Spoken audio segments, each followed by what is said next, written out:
होली रंगों का तथा हंसी खुशी का त्योहार है। ये भारत का एक प्रमुख और प्रसिद्ध त्योहार है, जो आज विश्व भर में मनाया जाने लगा है। रंगों का त्योहार कहा जाने वाला यह पर्व पारंपरिक रूप से 2 दिन मनाया जाता है। ये प्रमुखता से भारत तथा नेपाल में मनाया जाता है।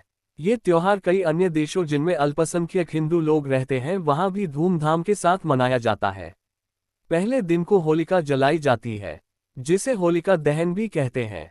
दूसरे दिन, जिसे प्रमुखतः धुलेंडी व धुरड्डी, धुरखेल या धूलिविंदन इसके अन्य नाम हैं, लोग एक दूसरे पर रंग, अबीर, गुलाल इत्यादि फेंकते हैं।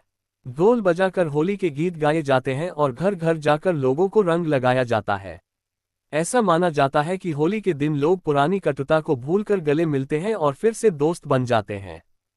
एक दूसरे को रंगने और गाने बजाने का दौर दोपहर तक चलता है।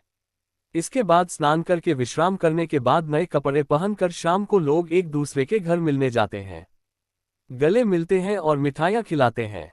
राग रंग का ये लोकप्रिय पर्व वसंत का संदेशवाहक भी है।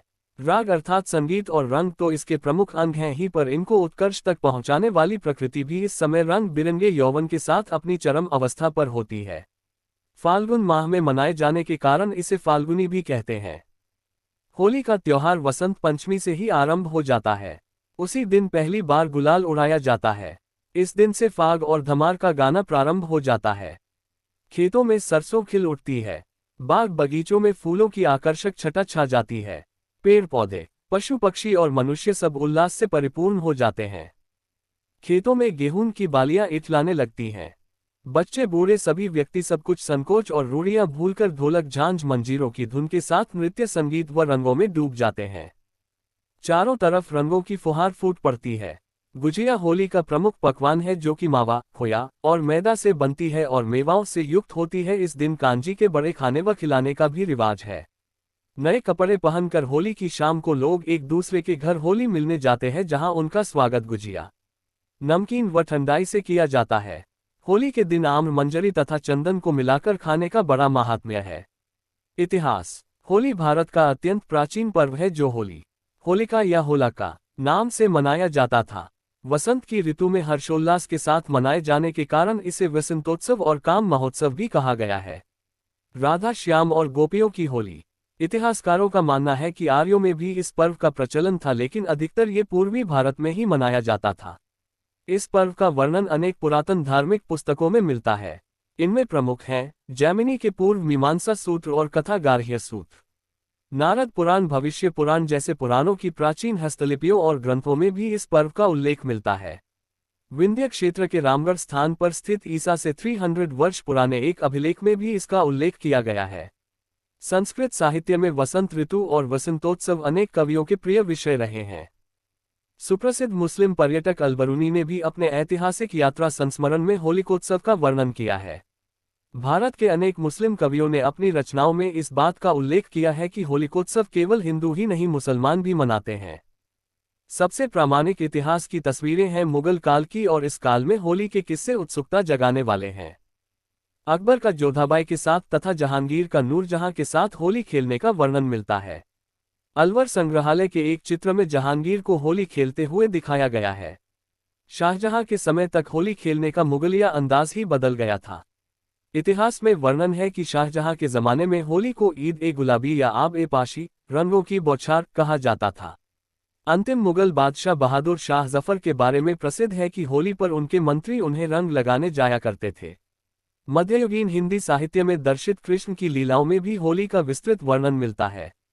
इसके अतिरिक्त प्राचीन चित्रों, भित्तिचित्रों और मंदिरों की दीवारों पर इस उत्सव के चित्र मिलते हैं। विजयनगर की राजधानी हम्पी के 16वीं शताब्दी के एक चित्रफलक पर होली का आनंददायक चित्र उकेरा गया है। इस चित्र में राजकुमारों और राजकुमारियों को दासियों सहित रंग और पिचकारी के साथ राज दंपति को होली के रंग में रंगते हुए दिखाया गया है। 16वीं शताब्दी की अहमदनगर की एक चित्र आकृति का विषय वसंत रागिनी ही है। इस चित्र में राजपरिवार के एक दंपत्ति को बगीचे में झूला झूलते हुए दिखाया गया है। साथ में अनेक सेविकाएं नृत्य, गीत व रंग खेलने में व्यस्त हैं। वे एक दूसरे पर पिचकारियों से रंग डाल रहे हैं। मध्यकालीन भारतीय मंदिरों के भित्तिचित्रों और आकृतियों में होली के सजीव चित्र देखे जा सकते हैं। उदाहरण के लिए इसमें 17वीं शताब्दी की मेवाड़ की एक कलाकृति में महाराणा को अपने दरबारियों के साथ चित्रित किया गया है। शासक कुछ लोगों को उपहार दे रहे हैं। नृत्यांगना नृत्य कर रही हैं और इस सब के मध्य रंग का एक कुंड रखा हुआ है। बूंदी से प्राप्त एक लघुचित्र में राजा को हाथीदांत के सिंहासन पर बैठा दिखाया गया है, जिसके गालों पर महिलाएं गुलाल मल रही हैं। कहानियां। मुख्य लेख। होली की कहानियां। भगवान नरसिंह द्वारा हिरण्यकशिपु का वध। होली के पर्व से अनेक कहानियां जुड़ी हुई हैं। इनमें से सबसे प्रसिद्ध कहानी है प्रहलाद की। माना जाता है कि प्राचीन काल में हिरण्यकशिपु नाम का एक अत्यंत बलशाली असुर था। अपने बल के अहंकार में वह स्वयं को ही ईश्वर मानने लगा था। उसने अपने राज्य में ईश्वर का नाम लेने पर ही पाबंदी लगा दी थी। हिरण्यकशिपु का पुत्र प्रहलाद ईश्वर भक्त था। प्रहलाद की ईश्वर भक्ति से क्रुद्ध होकर हिरण्यकशिपु ने उसे अनेक कठोर दंड दिए, परंतु उसने ईश्वर की भक्ति का मार्ग न छोड़ा। हिरण्यकशिपु की बहन होलिका को वरदान प्राप्त था कि वह आग में भस्म नहीं हो सकती। हिरण्यकशिपु ने आदेश दिया कि होलिका प्रहलाद को गोद में लेकर आग में बैठे।